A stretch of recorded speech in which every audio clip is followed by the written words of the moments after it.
अगर आपसे पूछा जाए कि दुनिया का सबसे बड़ा सांप कौन है, तब आपके दिमाग में एनाकोंडा का नाम ही सबसे पहले आएगा।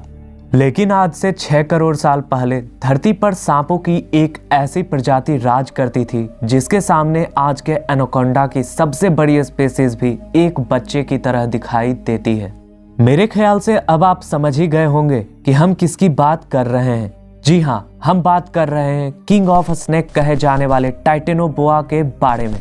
साइंटिफिक रिसर्चों के अनुसार टाइटेनोबोआ आज से 10 मिलियन साल पहले ही इस धरती से विलुप्त हो गया था, लेकिन आज भी टाइटेनोबोआ का नाम सुनकर किसी की भी रूह कांप जाती है। जब टाइटेनोबोआ इस धरती पर राज करता था तब इस धरती का एवरेज टेम्परेचर 32 डिग्री सेल्सियस के आसपास था। इसके बाद धीरे धीरे धरती का एवरेज टेम्परेचर घटता गया और इस ठंड को सहन न कर पाने के कारण टाइटेनोबोआ इस दुनिया से विलुप्त हो गया। लेकिन आज एक बार फिर ग्लोबल वार्मिंग की वजह से धरती का टेम्परेचर बढ़ रहा है और ऐसे में टाइटेनोबोआ के वापस लौटने के चांसेस काफी बढ़ जाते हैं। तो टाइटेनोबोआ अगर फिर से धरती पर वापस आता है तो हमें क्या क्या परेशानियां झेलनी होंगी और क्या हम इसके कहर से बच पाएंगे, क्या होगा तब हमारे साथ, चलिए जानने की कोशिश करते हैं। टाइटेनोबोआ 43 फीट से 50 फीट तक लंबा होता था। इसका साइज इतना ही था कि अगर हम 2 जिराफ को साथ में रख देते फिर भी ये उनसे बड़ा होता और इसका वजन 1 टन तक हुआ करता था। टाइटेनोबोआ 60 मिलियन साल से लेकर 10 मिलियन साल तक धरती के गर्म जलवायु इलाके में यानी इक्वेटर के आसपास के इलाके में ज्यादा मात्रा में रहते थे। अगर आज भी टाइटेनोबोआ जिंदा होता तो ये हमें इक्वेटर के ट्रॉपिकल रीजन में जरूर देखने मिलता। उस समय ब्राजील, कोलंबिया, वेनेजुला, बोलिविया और पेरू जैसे साउथ अमेरिकन कंट्रीज टाइटेनोबोआ का घर रहते। ऐसे में वहां के लोगों को टाइटेनोबोआ की मौजूदगी में बहुत ही ज्यादा सतर्क रहना पड़ता। खुद को बचाने के लिए या तो उन्हें उन सभी जगहों को छोड़कर दूसरे देशों में भागना पड़ता या फिर अपने घरों को इलेक्ट्रिक वायर और फेंसेज से घेरना पड़ता ताकि टाइटेनोबोआ इंसानों की आबादी में ना घुस सके। और तब वहां रहने वाले इंसान शायद ही अपनी मर्जी से घर से बाहर भी निकल पाते।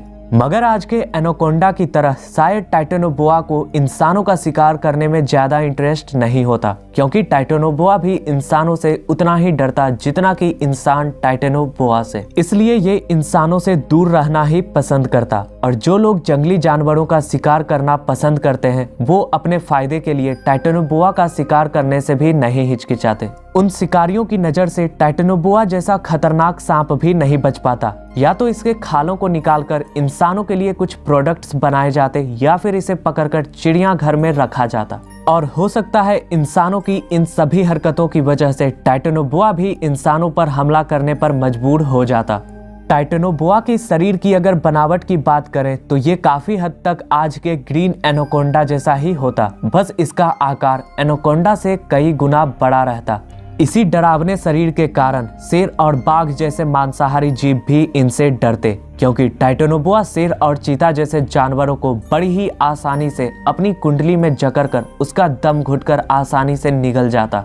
टाइटेनोबोआ से खुद को बचाने की खातिर सभी जानवर अमेजन के जंगल को छोड़कर दूसरी जगह चले जाते और अमेजन जंगल सिर्फ टाइटेनोबोआ का ही घर बन जाता। बड़े बड़े समुद्री जीव जैसे कि व्हेल शार्क, डॉल्फिन और क्रोकोडाइल इसका शिकार बन जाते। समुद्र में इसके सामने जिस किसी प्रकार की भी मछली आती ये सभी को जिंदा निगल जाता। ऐसा लगातार होने के चलते बहुत सी मछलियों की प्रजाति विलुप्त हो जाती और धरती के इकोसिस्टम पे इसका गहरा प्रभाव पड़ता, जिसके चलते फूड चेन पूरी तरह से नष्ट हो जाता और बाकी बचे जीवों को अपना पेट भरने के लिए कुछ नहीं मिलता।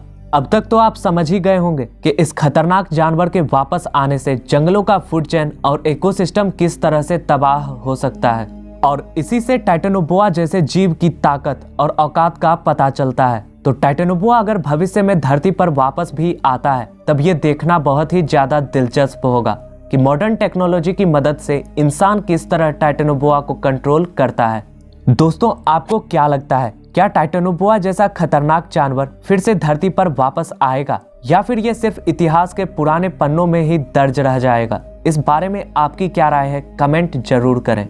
उम्मीद है आप इस वीडियो को ज्यादा से ज्यादा लाइक और शेयर करेंगे और ऐसे ही रोमांचक वीडियोस के लिए चैनल को भी सब्सक्राइब करेंगे। तो फिर मिलते हैं किसी नए वीडियो में।